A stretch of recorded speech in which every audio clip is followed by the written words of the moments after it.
Шоқан Уәлиханов атындағы Жамбыл облыстық әмбебап ғылыми кітапханасы Алаштың бағына біткен.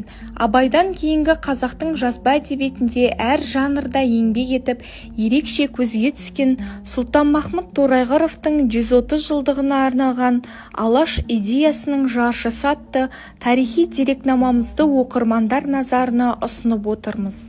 20 ғасырдағы қазақ әдебиетінің ірі тұлғасы, аса көрнекті ақын Сұлтанмахмұт Торайғыров 1893 жылы 28 қазанда Көкшетау облысының Қызылту ауданында туған.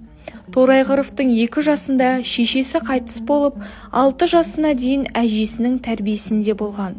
Сұлтанмахмұт Торайғыров қазақ халқының 20 ғасыр басындағы аса көрнекті ақыны, ұлы Абай дәстүрін жалғастырушы.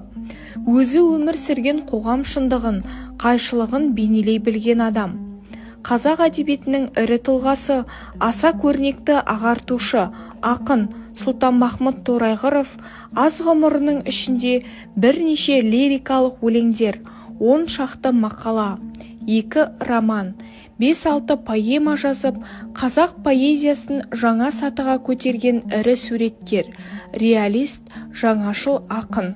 Сұлтанмахмұт Торайғыров қазақ тарихында ой-санасы ең қырағы, ең қанатты, ең қазыналы қайраткерлердің бірі.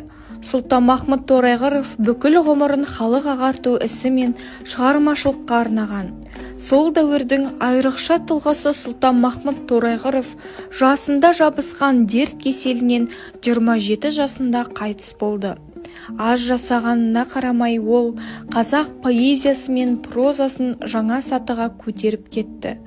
Жарық дүниеге 27 жыл ғана қонақ болып, мәңгілік өмірін рухани мұраларымен жалғаған Сұлтанмахмұт Торайғыров шығармашылығы өз кезеңінің шындық шежіресі ғана емес, бүгіннен болашаққа ұласқан қысқа ғұмырының ұзақ та мағыналы жолы, өнер сапарының өнегелі құбылысы деуге әбден болады.